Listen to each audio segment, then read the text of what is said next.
こんにちは、パパ太郎です。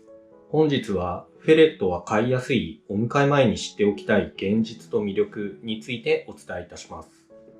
フェレットって見た目はすごく可愛いですし、気になっている方も多いと思います。ただ実際は小さくて飼いやすそうに見えて、意外と特徴のはっきりした動物です。なので可愛いという印象だけで迎えると、後からギャップを感じることも多々あります。今日はそんなフェレットが実際にはどんな動物なのか、できるだけわかりやすくお話をしていきたいと思っています。この動画ではまずフェレットってどんな動物なのか、次に一人暮らしでも飼えるのか、そして匂いやお世話の現実、お金のお話、どんな人に向いているかまでお話ししようと思っています。これからお迎えを考えている方は、勢いだけじゃなくて、ちゃんと現実も含めて判断できるような内容にしていきたいと思っていますので、よければ最後までご覧ください。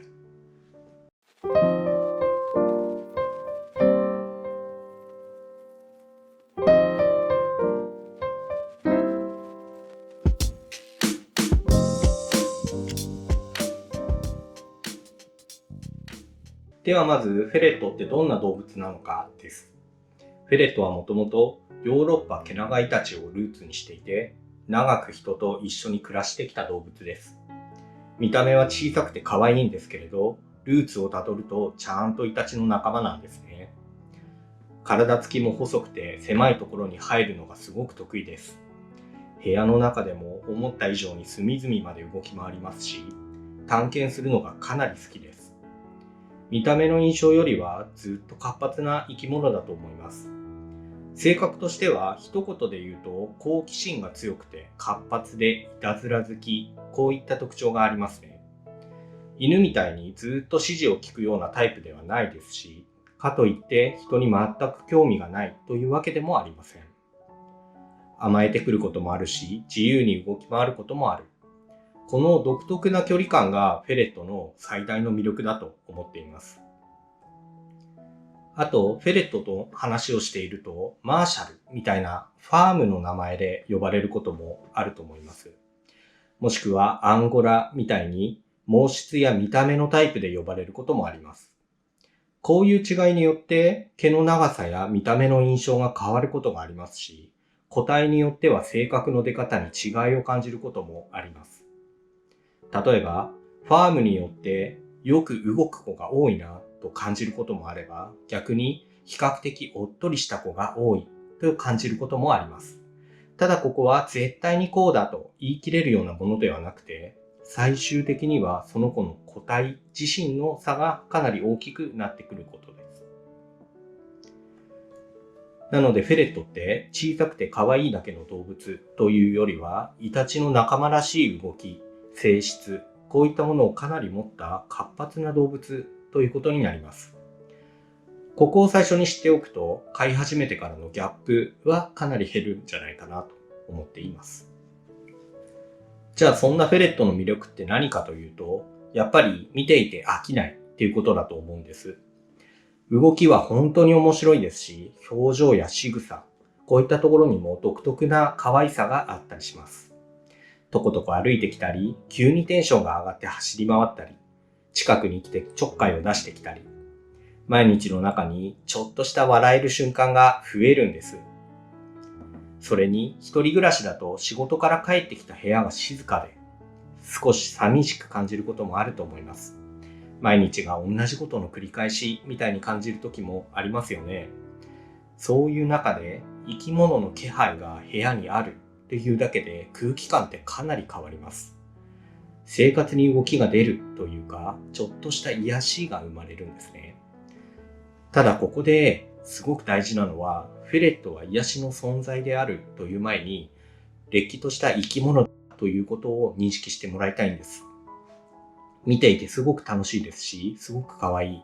それは本当のことなんですけれど、その魅力はちゃんとお世話をした上で成り立っているというものです。軽く考えてしまうと、後で思ったより大変だったと感じやすくなってしまいます。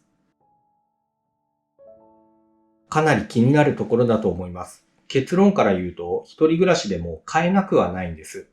ただ、向いている人と向いてない人っていうのはかなり分かれます。まず、日中仕事で家を空けること自体が即アウトというわけではないんです。フェレットは24時間ずっと構ってないとダメな動物ではないんです。ただ本当に大事なのはそういった部分ではなくて、ちゃんと帰ってきてからお世話ができるかどうか、ここです。部屋の安全を確保できるか、遊ばせる時間を取れるか、生活の中にこちらを無理なく取り込んでいけるのか、このあたりが大事な要素になってきます。それと意外と見落としやすいのが温度管理です。フェレットは暑さに弱いことはよく知られているんですけれど、寒さや冷たい風にも特に気をつけた方がいいです。快適な温度の目安としては、だいたい18度から23度くらいと考えておくと分かりやすいと思います。うちでも室温の管理のためにエアコンはもう基本的につけっぱなしです。なのでお世話の時間だけじゃなくて、こういった飼育環境を維持できるかっていうところも考えておいた方がいいと思います。フェレットはゲージの中だけで完結する動物ではないので、外に出してあげる時間っていうのが必ず必要ですし、その間にコードをかじったり、隙間に入ったり、思わぬ事故のリスクも多々あります。もともとの体つきが細くて柔らかい、想像以上にいろんな場所に行けてしまうんですよね。なので、一人暮らしだから無理というよりは、疲れて帰ってきた、しんどいなって思った時に、それでも最低限のお世話ができるかどうかっていうところがすごく大事になります。家で過ごす時間がある程度あって、世話の時間をちゃんと取れる人なら十分現実的だと思います。逆に帰ってきたらもう何もしたくない、明日でいいかななんて思う人には正直ちょっときついのかなっていうところですね。次にかなり気になる方、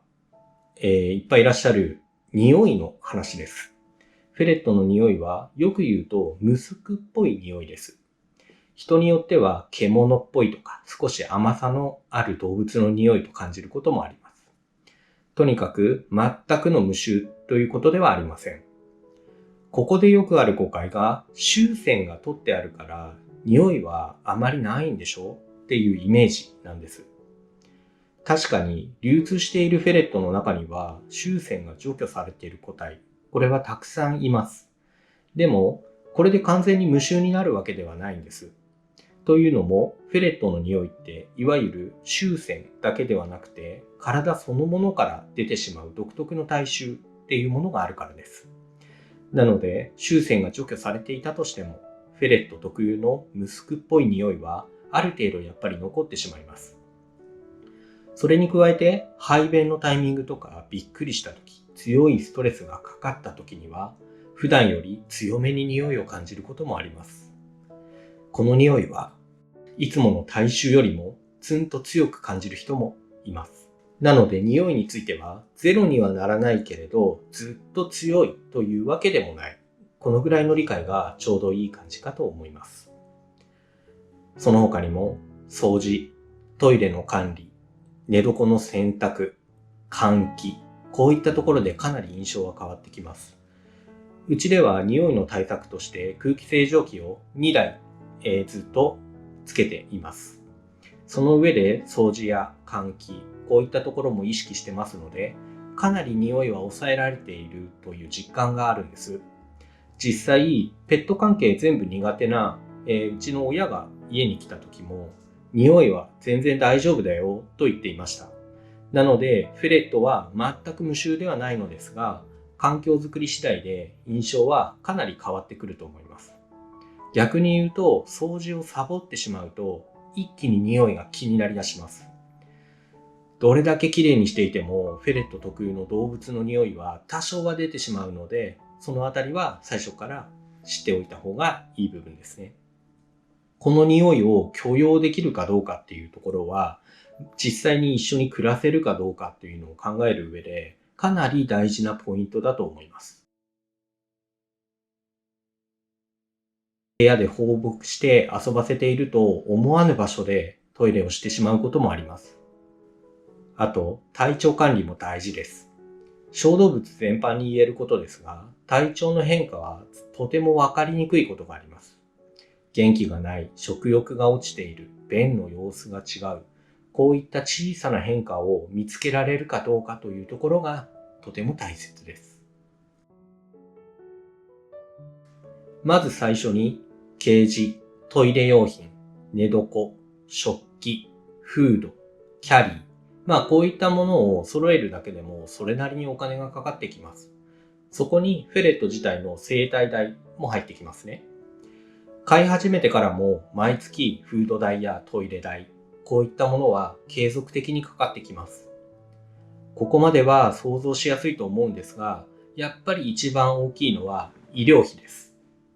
フェレットは犬や猫ほどどこでも見てもらえるわけではないので、対応できる病院を事前に調べておく必要があります。通える病院を探すこと自体がハードルになることもあります。診療や治療でまとまった出費が出るということも、そこは最初から考えておいた方がいいです。なので、今の生活費で毎月ギリギリという場合は、かなり慎重に考えた方がいいですね。今の収入ならなんとかなるかなと思っていても、家賃や生活費、趣味に使えるお金がある中で、急な出費に対応できるかは別のお話です。フェレットを迎えるなら、可愛さだけじゃなくてお金の現実もちゃんと見る必要があります。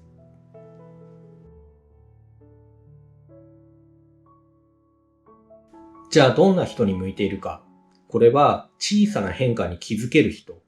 部屋の安全管理をちゃんとできる人、毎日の世話を続けられる人、こういう人には向いていると思います。それから、フェレット特有のやんちゃさと、